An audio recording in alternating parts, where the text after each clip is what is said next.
Lograr tanto a los 15 y los 17 años es algo de admirar y requiere un equipo. ¿A quién creen que ustedes le deben todo esto? En realidad es gracias a varias personas, pero más que todo a nuestros papás. Yo diría igual, pero especialmente a mi mamá, porque de verdad que esa mujer se merece, todo, porque hay veces que yo mismo me he sentido desanimado porque simplemente estudio y me salen mal las cosas, y ella es mi cojín para llorar, la verdad. A mi papá, en cuanto a llevarnos a los sitios que necesitamos, y hay veces que él está trabajando y deja de hacer su trabajo para llevarnos a nosotros, y eso de verdad que es algo que yo respeto mucho hacia ellos y que admiro, porque no todo el mundo es así. Víctor, aprovechando que estamos aquí, tenemos que hablar de la serie de quinto año que protagonizaste tú con tus compañeros la promoción pasada. Fue algo nuevo y dio mucho de qué hablar, por lo menos aquí en la zona. ¿Cómo fue esa experiencia? Fue algo muy bonito, gané mucha experiencia con eso porque cuando estaba chiquitico sí me gustaba como que el teatro y eso, pero nunca le presté atención. Eso hizo que esas ganas como que esas ganas volvieran, pues. También les quiero dar un consejo a ustedes, que aprovechen este quinto año porque eso es una sola vez. Y ahorita me pongo a pensar qué hubiera pasado si hubiera hecho más cosas, si hubiera disfrutado más, porque sí lo disfruté, pero qué hubiese pasado si lo hubiese disfrutado más, porque eso es una sola vez, pues. Y yo a lo mejor en el momento no captaba de que eso era una experiencia inolvidable, pero la verdad es que ahorita es que me estoy dando cuenta que sí.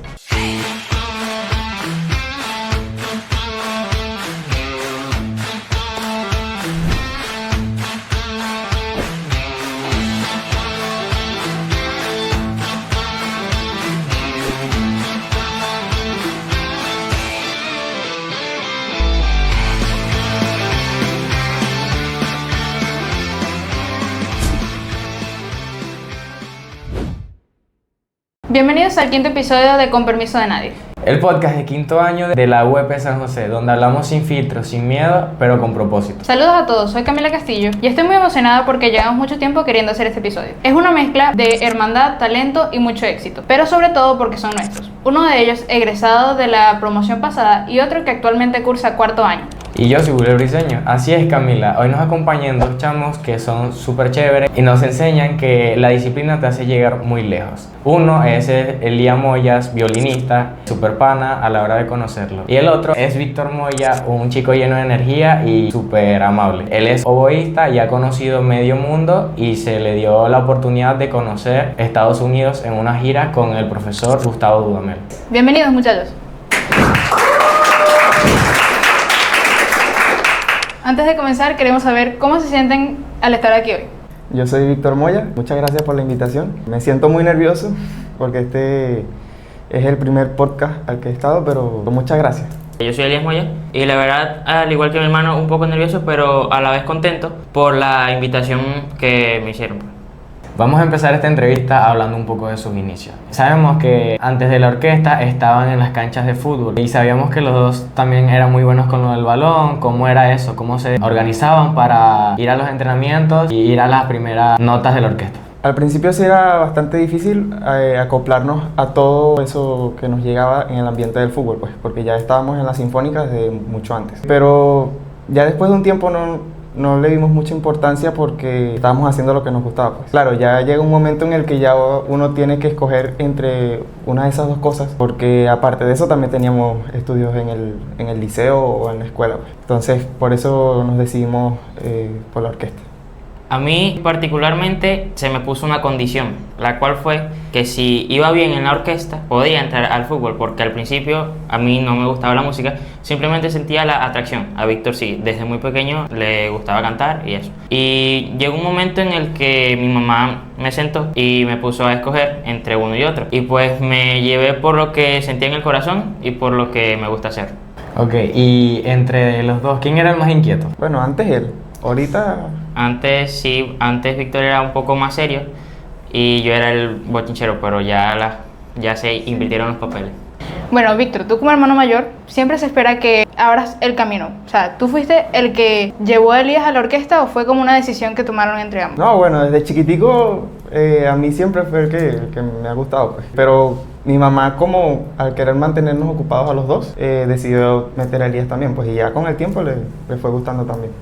Elías, dicen que aunque eres el menor, eras el más centrado al principio. ¿Eso es cierto? Sí, porque siempre me ha gustado tener un orden en las cosas y siempre voy centrado a lo que voy, pues. Y que siempre he tenido un pensamiento de que si quiero hacer algo, quiero sobresalir en eso o ser el mejor en eso. Por eso es que a lo del fútbol decidí ya dejarlo, porque simplemente había más competencia y obviamente sentía que en la música podía resaltar mucho más. ¿Y cómo fue tu crianza con Víctor? ¿Eran muy unidos de pequeño o eran...? Bueno, La pasamos peleando. casi Pero- siempre eran puras peleas, pero es cuestiones de hermanos. Pero igual siempre está el sentimiento mutuo y él sabe que yo lo quiero y bueno, yo digo que él me quiere. Bueno, más o menos. No, cuando estábamos más pequeños sí nos las pasábamos peleando, pues, pero pues ahorita ya... No, ya con el tiempo ya me canso peleando con él. No, Ya no es lo ya nos mismo, cansamos de ¿no? pelear y No es lo mismo. ya decimos, bueno, ya, ¿para qué vamos a pelear ya? Ahora queremos saber cuál fue la mayor, por decirlo así, travesura que hicieron. ¿Quién era como el que inventaba y después quién era el que asumía los platos rotos, por decirlo así? Te puedo decir eso, pero fuera de cámara, porque... Bueno, Muy sencillo, muy sencillo. bueno, la travesura sí, por decirlo, creo que es la que ha hecho todo niño, que es comerse la leche en polvo con azúcar. Y bueno, hay veces que, bueno, hay veces no, siempre, cuando hacíamos alguna travesura o algo malo, salíamos corriendo y nos escondíamos debajo de la cama, para que no nos para que mi mamá no llegara.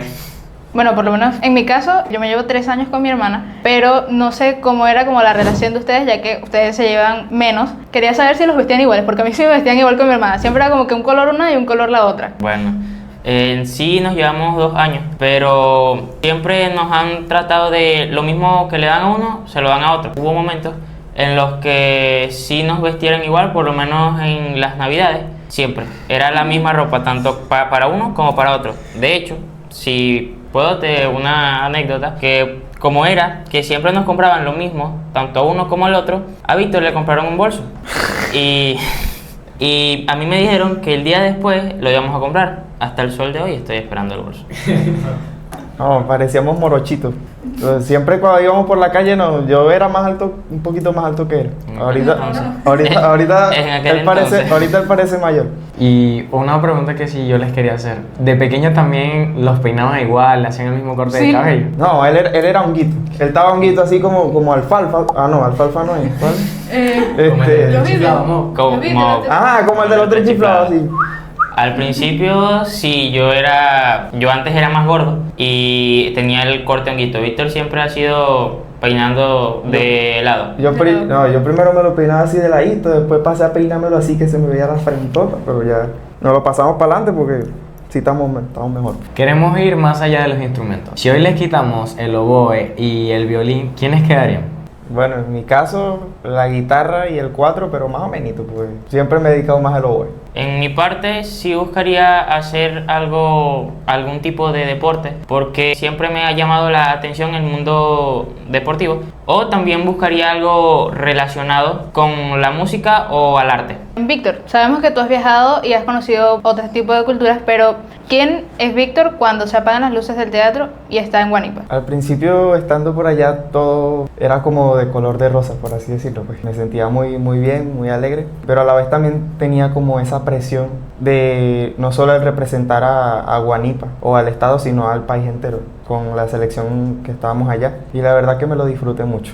Y bueno, ya cuando llegué aquí, seguía trabajando y seguía luchando para también compartir esos conocimientos que adquirí por allá, pues. ¿Cómo hacen para aguantar tantos viajes, ensayos de 8 horas y la presión que ejerce la música? Siempre dentro de nuestro horario hemos destacado que para todo hay un momento específico, ¿no? Hay tiempo para ochinchar, hay tiempo para estudiar, hay tiempo para centrarse en sus cosas. Yo por lo menos ahorita que no estoy estudiando una carrera, por así decirlo, más allá de la música, sí me he centrado mucho más en el oboe, pero es más que todo por la presión que tengo, ya que bueno, tengo clases allá en Caracas y también me estoy preparando para unas audiciones próximas y bueno, siempre me he centralizado en eso, pues. En cuanto a los viajes, te diría que ya es por costumbre, porque siempre hemos estado acostumbrados a que después de una larga jornada o semana de ensayo, siempre al final, los días sábados, tenemos que dirigirnos hacia ciudades como Anaco o Cantaura, a los ensayos generales de la orquesta regional. que como bien lo mencionaste son ensayos de 8 horas, que por lo general son desde las 8 de la mañana hasta las 5 de la tarde o hasta más, depende de la fluidez del ensayo y todo. En cuanto al cansancio, te diría que sí es agotador, porque de verdad sí cansa, pero ya con el tiempo es costumbre. En cuanto al estudio, no te lo niego, Víctor siempre ha sido en el instrumento más estudioso que yo. Yo también estoy en el conservatorio, pero con la cuestión del liceo, también se me dificulta un poco más estudiar, y también no hay que dejar de lado que tengo que ir en las tardes a la orquesta a estudiar también y a los ensayos. Entonces el tiempo que me queda así para estudiar netamente el violín solo sería en la noche, y estudio aproximadamente de 1 hora a media hora. Pero hasta donde tengo entendido también viajaban frecuentemente a Caracas. Sí, eso ya tenemos un tiempo que no lo hacemos por cuestiones de logística, pero anteriormente lo hacíamos cada 15 días o cada mes. De verdad, el mérito de mis padres por eso, porque era todos los sábados, porque teníamos que salir de acá los viernes a las 3 de la mañana, llegar allá a las 7, 8 de la mañana y a las 9 de regreso. Yo hice un cambio hacia Puerto La Cruz, porque como ya antes lo mencioné, él sabe más en cuanto a su instrumento y a mí sí me falta bastante por aprender, y como no íbamos con esa constancia a Caracas debido al tiempo y a las horas que se llevaba de viaje, hicimos un cambio y ahora yo estoy viendo las clases en Puerto La Cruz, y ahí sí tenemos que ir cada 15 días y de verdad que me han servido mucho. Y sí, por lo menos ahorita no estamos yendo tanto porque quien está viendo clases en Caracas soy yo, pues, y he visto más que todo clases online. Pero antes sí era muy agotador, no solo para nosotros, porque llegábamos tardísimo y teníamos que estudiar también cosas del liceo, sino también para mis papás y bueno, siempre estamos y estaremos agradecidos con ellos por todo lo que han hecho por nosotros. Si tuvieran que describirse con una palabra fuera de la música, ¿cómo se describirían? Yo trato de ser alguien bueno, alguien humilde, alguien que puede ser capaz de hacer lo que se proponga. Constancia y dedicación en cuanto a mi parte, porque siempre en las cosas que hago quiero resaltar o ser el mejor. Dirían que es arrogancia o no sé, pero son metas que yo mismo me impongo, porque si voy a hacer algo lo tengo que hacer bien. Lograr tanto a los 15 y los 17 años es algo de admirar y requiere un equipo. ¿A quién creen que ustedes le deben todo esto? En realidad es gracias a varias personas, pero más que todo a nuestros papás. Gracias a ellos hemos hecho lo que hemos hecho y seguiremos con el favor de Dios, y siempre estaremos muy agradecidos con ellos. Mi papá, bueno, por siempre estar para ahí, al igual que mi mamá, y los queremos mucho. Yo diría igual, pero especialmente a mi mamá, porque de verdad que esa mujer se merece, bueno, todo, porque hay veces que yo mismo me he sentido desanimado porque simplemente estudio y me salen mal las cosas, y ella es mi cojín para llorar, la verdad. O sea, cada que yo necesito algo, ella está ahí, y bueno, eternamente agradecido por ella, porque de verdad, ay no, ya va. Y de verdad que la persona que yo más amo en este mundo, y todo a ellos, a mi papá, siempre ha estado ahí en cuanto a llevarnos a los sitios que necesitamos, y hay veces que él está trabajando y deja de hacer su trabajo para llevarnos a nosotros, y eso de verdad que es algo que yo respeto mucho hacia ellos y que admiro, porque no todo el mundo es así, y eso créeme que yo cuando sea grande se lo sabré agradecer. Dijiste que eras creativo con las palabras, pero no tanto. Chicos, detrás de cada viaje y cada ensayo hay unos zapatos de sus papás desgastados. Algunas veces se tuvieron que saltar una cena o cualquier cosa importante que ellos tuvieron para pagar un pasaje. Si hoy los tuvieran acá presentes con ustedes, ¿qué le dirían? Son muchas palabras que tendríamos para ellos. Gracias a ellos hemos hecho muchas cosas y siempre estaremos agradecidos con ellos, y hemos visto el sacrificio también que han hecho. Yo diría que en sí no hay palabras para describir el esfuerzo que ellos hacen. La más común es gracias, pero yo digo que la palabra gracias se queda corta con todo lo que ellos dos han hecho por nosotros. Bueno, vamos a romper un poco este momento sentimental, porque tengo una curiosidad muy grande. ¿Qué es esa marca que tienes en el cuello? Ese es un chupón, ¿ve? Aquí está, un chuponcito ahí. Eso en sí son marcas por el instrumento. Yo aguanto el violín acá, pero muchos pensarán que el violín se aguanta con la mano. Pues no, el violín se aguanta con el hombro y el mentón. Y la presión que yo ejerzo en la mentonera del violín hace que me quede la marca. Es igual que en los dedos. Mis dedos de la mano izquierda son callosos por las cuerdas, y el momento de presionarlas, como son cuerdas metálicas, me van desgastando, y el cuerpo crea como que anticuerpos, valga la redundancia, sobre ellos para que no se lastime. Y por eso es que crean los callos para que ya estén más fortalecidos. ¿Y tú, Víctor, qué nos puedes decir? Yo tengo una marquita aquí en el pulgar. Porque ahí es por donde aguanto los oboes, pues. Porque por atrás tiene como un posadedos y ahí es donde donde se ejerce toda la fuerza del instrumento. Elías, eres un chico que es alumno de acá de esta institución, al igual que nosotros, y eres un muchacho disciplinado que saca puros 20 y siempre está en el cuadro de honor. ¿Cómo lo haces? Yo diría que todo es cuestión de organizarse, tener una rutina y la disciplina para hacer las cosas. Yo pienso que nadie, disculpe la palabra, pero nadie es bruto, sino que simplemente algunas personas tienen la capacidad de memorizar más las cosas que otras, o simplemente de que se les quede guardado, porque están dos tipos de inteligencia: la inteligencia que te da la vida y la inteligencia que te da simplemente leer un libro, porque no es lo mismo. La inteligencia de la vida son cosas que te pasan y tú a eso o por eso aprendes, porque como un libro te va a enseñar que al tropezarte tú te tienes que levantar, que si te sale un error te tienes que levantar. Eso es conforme el tiempo y las caídas que tengan, siempre levantarte. También nunca me ha gustado dormirme tarde. Yo a las 10 ya estoy dormido, a las 9:30 ya estoy buscando maneras de acostarme para dormirme. Siempre prefiero acostarme temprano para que la mente descanse. La mente viene de todo un día estresado. ¿Cómo yo voy a mantener mi mente si me levanto todos los días a las 5 de la mañana? Ya si me quedo despierto hasta las 12, 1, la mente está cansada y me vuelvo a dormir para levantarme de nuevo a las 6 para venir al liceo. Para mí ya eso es mucho cansancio. Entonces yo prefiero acostarme y que la mente descanse y el otro día me levanto fresco, por así decirlo, a estudiar. ¿Y tú, Víctor, cuál era tu rutina? Sabemos que fuiste el mejor promedio de tu promoción. Yo siempre buscaba el momento para cada cosa, como ya lo dije anteriormente. Te digo, nada más venía en la mañana para el liceo. Si tenía algo que hacer para el siguiente día, lo hacía en la tardecita y ya.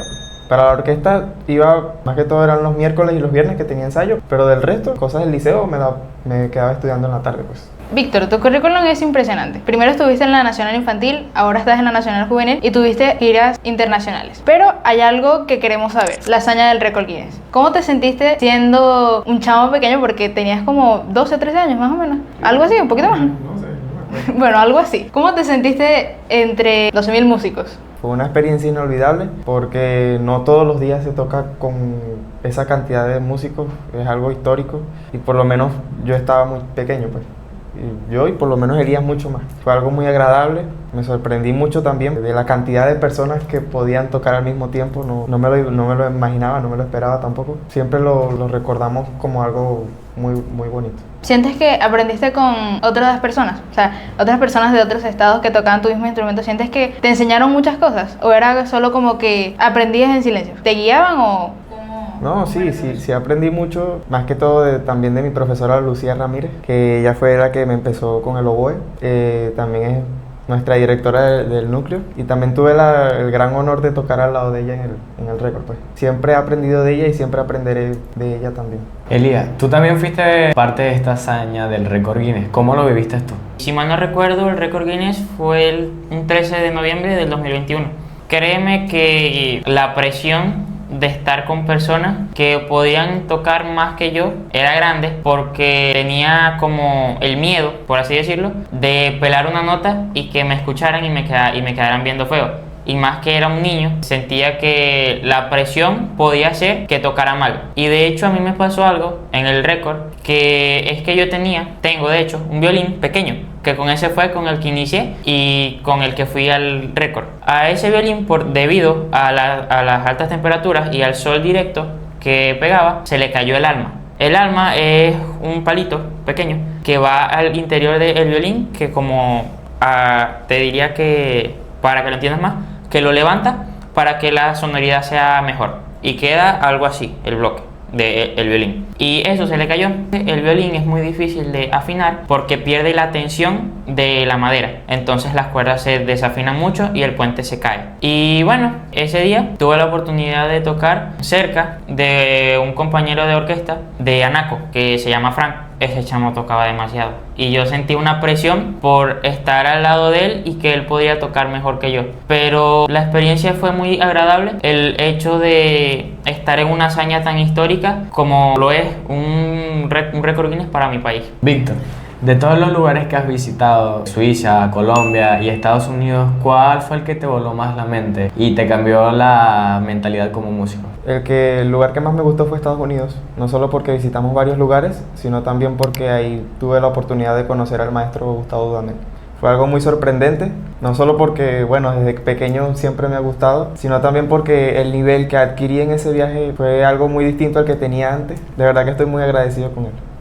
Víctor, aprovechando que estamos aquí, tenemos que hablar de la serie de quinto año, que protagonizaste tú con tus compañeros la promoción pasada. Fue algo nuevo y dio mucho de qué hablar, por lo menos aquí en la zona. ¿Cómo fue esa experiencia? O sea, ¿cómo te sientes de pasar de ensayar en la orquesta a actuar en una serie? Antes que de responder la pregunta, quiero darle gracias a Fabiola, que fue la de la idea, bueno, que hizo que no solo mi experiencia, sino la de todos mis compañeros fuera mejor durante ese quinto año. Pues. Pero bueno, no, fue algo muy, muy bonito, gané mucha experiencia con eso porque cuando estaba chiquitico sí me gustaba como que el teatro y eso, pero nunca le presté atención. Eso hizo que esas ganas como que esas ganas volvieran, pues. ¿Sientes que tu personaje en la serie era muy extrovertido? Algo como lo que eres tú realmente, pero ¿sientes que te costó algo más o fue como que fue natural? No, fue algo más que todo natural, pues porque nos centramos más que todo en que los personajes se adaptaran a los que lo iban a interpretar. Pues. Por lo menos en mi caso fue algo como que una etapa de depresión que ahí sí, bueno,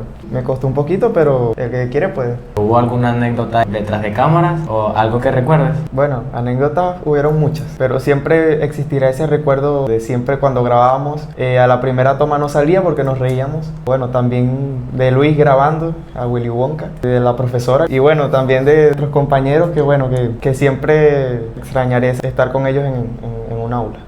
También les quiero dar un consejo a ustedes que aprovechen este quinto año porque eso es una sola vez. Y ahorita me pongo a pensar qué hubiera pasado si hubiera hecho más cosas, si hubiera disfrutado más, porque sí lo disfruté, pero qué hubiese pasado si lo hubiese disfrutado más, porque eso es una sola vez. Pues. Y yo a lo mejor en el momento no captaba de que eso era una experiencia inolvidable, pero la verdad es que ahorita que me estoy dando cuenta que sí. Bueno, Elías, sabemos que tú no estuviste en la serie, ¿no? Pero lo viste desde otro punto de vista. ¿Crees que tu promoción tiene pensado algo así? O sea, hacer una serie o por lo menos hacer un podcast. La verdad yo diría que los proyectos siempre se basan a cómo es la promoción.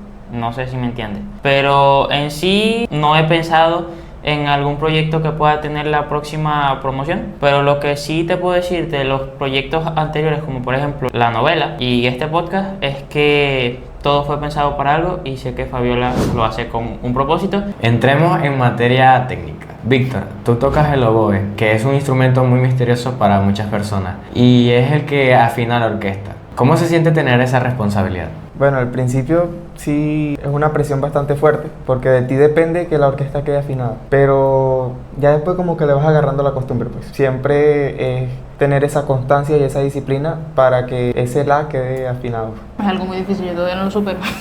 Elías, sabemos que tu instrumento es el violín, pero el violín, o sea, por lo menos a mi parecer, yo siento que el violín es muy complicado, ¿sabes? O sea, 1 centímetro de mover el dedo mal y ya está desafinado. ¿Y qué nos dices tú de eso? ¿Cómo te preparas? Porque sabemos que eres principal de segundo violín en la orquesta regional. Te diría que a pesar de ser el instrumento más conocido, es uno de los más difíciles de aprender porque es un instrumento de cuerda frotada y en su tastiera o diapasón no tiene las marcas como bien se puede ver en un 4 o en una guitarra, sino que como bien lo mencionaste, si queda 1 centímetro mal se escucha desafinado o no es agradable al oído para las personas que no saben de música. En cuanto a la responsabilidad de una fila como principal de los segundos, no es fácil porque de ti depende que la fila entre, que la fila se escuche bien, porque la fila se guía de ti. Entonces si yo entro en un compás donde no es, la fila por inercia va a entrar porque me están siguiendo. Entonces es una responsabilidad bastante grande que tengo conjunto a mi profesora Dalimir, que es mi compañera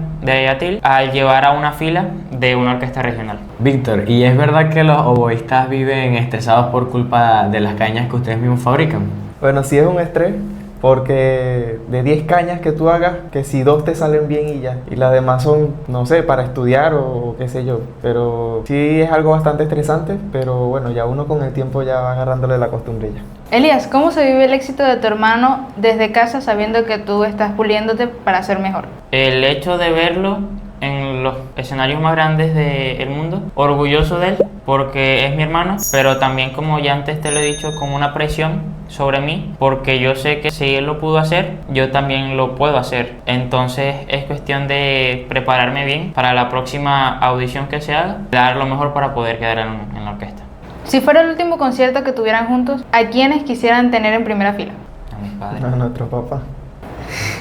Bueno, sí. Me la esperaba. ¿Cómo creerían ustedes que se sentirían sus papás en ese momento a verlos ahí montados en el escenario, persiguiendo su mayor sueño? Orgullosos porque el tiempo y el trabajo que han invertido ha dado su fruto. Nosotros agradecidos por ellos, por todo lo que han hecho, porque de verdad que hasta los momentos nuestra carrera musical, tanto la de él como la mía, ha sido llevada por ellos dos. Y también, bueno, siempre hemos estado fijándonos de lo que nos han estado enseñando. A pesar de que nos han estado enseñando prácticamente igual, también tenemos como que esa actitud distinta, ¿no? Porque por lo menos Elías es como que más centralizado en que yo quiero ser el mejor, yo sé que lo voy a lograr, y yo por lo menos soy como que más de disfrutar lo que hago, y si voy bien y si no también. Entonces también eso es algo que quiero recalcar, pues. Llegó el momento de la verdad. Vamos a hacer retos individuales. El que falla tiene que pagar los refrescos, obligatoriamente. Los perros de $1. Los perros, Yo no tengo pato. no sé. Bueno. Veremos.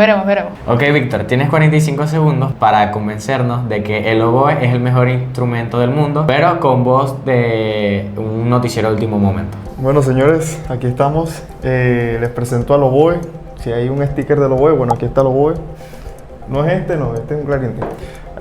Tenemos el oboe. Bueno, les quiero decir que el oboe es el mejor instrumento del mundo. Ya que, bueno, este tiene un timbre que envuelve a toda la orquesta. Entonces se escucha más ruido, pues, envuelve a todo. Lo que me estoy enredando todo. Es el mejor instrumento del mundo, sin explicación. ¿Para qué tanta explicación? Es el mejor instrumento del mundo y ya, pana. Uy, la tuya está más difícil. ¿Cuál es la mía? Vibrato. Ajá. Ok. Elías, tienes que explicar qué es un vibrato o una síncopa, pero sin mencionar la palabra música y usando un ejemplo de la comida de la cantina o una comida típica de Guanipa. Te diría el vibrato. El vibrato no es más que un movimiento de una onda de sonido. Te lo podría explicar con una comida, con el espagueti. Sabes que el espagueti es como un hilo fino, pero cuando se cocina queda un poco más endeble Blandito, o sensible. Si colocas el espagueti en una mesa y le das formas de onda, eso simplemente sería el movimiento del sonido que se produce. Víctor, tienes que actuar sin hablar cómo se pone Elías cuando se le rompe una cuerda.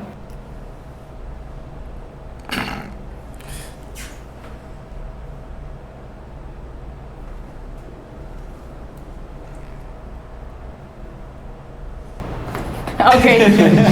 Ya, pues, así se pone, no le pago. Ok, ahora, Elías, tienes que actuar sin palabras de cómo se pone Víctor cuando el director lo mira para un solo.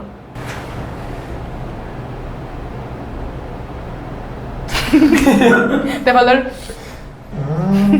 Pero tú sabes. Ya saben por qué ella toca conmigo.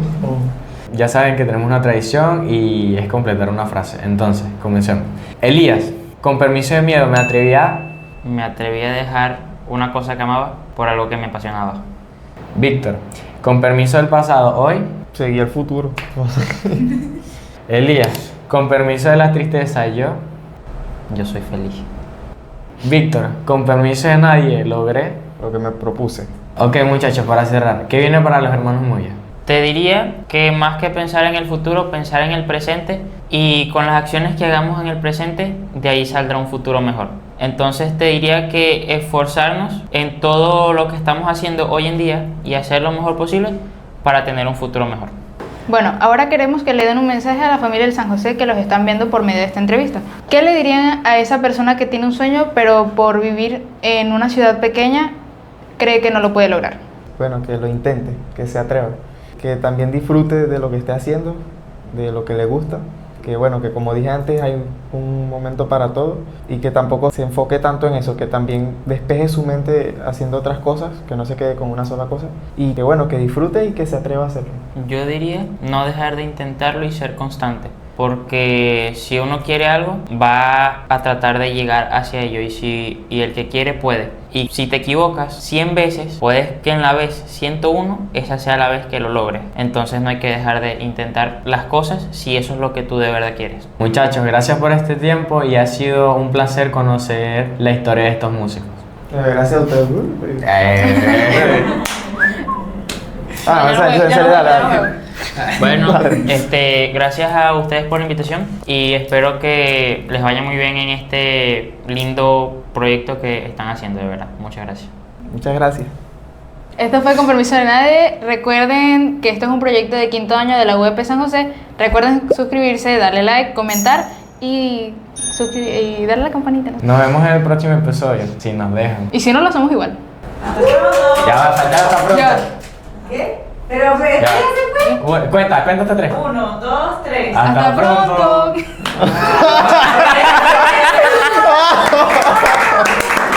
Hasta pronto.